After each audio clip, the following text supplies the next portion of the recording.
മത്തി ഉപയോഗിച്ചിട്ട് ഏറ്റവും ഈസി ആയിട്ട് എങ്ങനെ കറി ഉണ്ടാക്കാമെന്ന് കാണാം. മത്തി ഇതുപോലെ കറി ഉണ്ടാക്കുമ്പോഴുള്ള ഏറ്റവും വലിയ പ്രത്യേകത എന്തെന്ന് വെച്ചാൽ ഇതിൽ ഇഞ്ചിയും പച്ചമുളകും വെളുത്തുള്ളിയും ഒന്നും വേണ്ട, അതുപോലെ ഉള്ളിയും തക്കാളിയും തീരെ വേണ്ട. പിന്നെ ഇത് ചോറിന് മാത്രമല്ല, ദോശ, പുട്ട് ഇതിനൊക്കെ കോമ്പിനേഷൻ ആയിട്ട് കൊടുക്കാൻ പറ്റിയൊരു കറിയാണ്. ഓരോ മീൻ മുറിക്കുന്നതും ഓരോ രീതിക്കാണ്.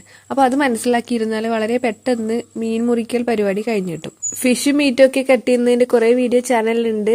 മത്തിയുടെ വീഡിയോ എഡിറ്റിംഗിലാണ്, അപ്ലോഡ് ചെയ്തില്ല. വരും ദിവസങ്ങളിൽ അത് അപ്ലോഡ് ചെയ്യുന്നതായിരിക്കും. മത്തിക്കറി ഇതേ രീതിയിൽ ഉണ്ടാക്കാറില്ലെങ്കിൽ ഉണ്ടാക്കുമ്പോൾ കണ്ടു നോക്കാനും അതുപോലെ പുതിയ അപ്ഡേഷൻസ് ഒക്കെ നിങ്ങൾക്ക് ലഭിക്കാനും ഒക്കെ ആയിട്ട് ചാനലൊന്ന് സബ്സ്ക്രൈബ് ചെയ്ത് വെച്ചേക്കണേ. ഇതിന് മെയിനായിട്ട് വേണ്ടത് പുളിവെള്ളമാണ്. പുളിവെള്ളം ഇവിടെ റെഡിയാക്കി വെച്ചിട്ടുണ്ട്. പിന്നെ മുറിച്ചു കൊണ്ടുവന്ന മത്തിയിലേക്ക് ഉപ്പ്, മഞ്ഞൾപ്പൊടി, മുളക് പൊടി, നോർമലി ഇതൊന്ന് മിക്സ് ചെയ്ത് വെച്ചിട്ടുണ്ട്. ഇത് കുക്കറിലാണ് ഉണ്ടാക്കുന്നത്. 1/2 ടേബിൾ സ്പൂൺ വെളിച്ചെണ്ണ ഒഴിച്ചു കൊടുത്താൽ മതി. അതായത് ഇത്രയും മീൻ കറി വെക്കുന്നുണ്ടെങ്കിൽ അതിലേക്ക് എത്ര വെളിച്ചെണ്ണ ചേർക്കും, അല്ലെങ്കിൽ കടുക് താളിക്കാൻ എത്ര വെളിച്ചെണ്ണ എടുക്കും, അത്രയേ ഇതിലേക്ക് വെളിച്ചെണ്ണ ചേർത്ത് കൊടുക്കേണ്ടതുള്ളൂ. പിന്നെ അതിലേക്ക് 1/2 ടീസ്പൂണ് ഉലുവ ചേർത്ത് കൊടുക്കുന്നുണ്ട്. അതൊന്ന് പൊട്ടി വരുമ്പോൾ അതിലേക്ക് ഉപ്പും മഞ്ഞൾപ്പൊടിയും മുളക് പൊടിയും മിക്സ് ചെയ്ത മത്തി അതിലേക്ക് ഓരോന്നായി വെച്ചു കൊടുക്കണം.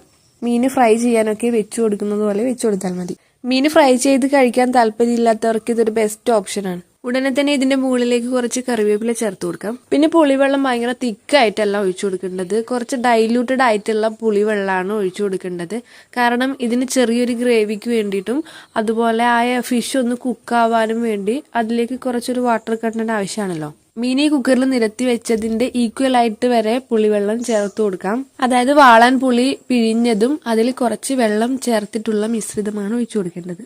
ഇതിന് എക്സ്ട്രാ പുളിയുടെ ആവശ്യമൊന്നുമില്ല. നോർമലി മത്തി പുളിയും മുളകും ഇടുമ്പോൾ അല്ലെങ്കിൽ സാമ്പാർ വെക്കുമ്പോഴൊക്കെ ഒരു കറിക്ക് ഇത്ര പുളി വേണമെന്നില്ലേ, ആ ഒരു പുളി മാത്രമേ ആ വെള്ളത്തിന് ഉണ്ടാവേണ്ടതുള്ളൂ. ഒരുപാട് പുളിയാകരുത്. അതുപോലെ ഒരുപാട് വെളിച്ചെണ്ണയും അതിലേക്ക് ഒഴിച്ചു കൊടുത്താലും ഈ കറി ടേസ്റ്റ് ഉണ്ടാവില്ല. പിന്നെ ഇതിലേക്ക് ഒഴിച്ചുകൂടാൻ പറ്റാത്തതാണ് കുരുമുളക് പൊടിച്ചത്.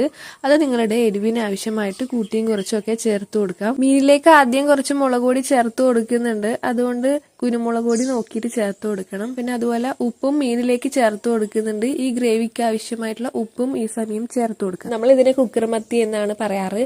കുക്കർ മത്തി നിങ്ങൾ ഉണ്ടാക്കാറുണ്ടെങ്കിൽ അതെങ്ങനെയാണ് എന്നൊക്കെ കമന്റ് ബോക്സിൽ അറിയിക്കണം.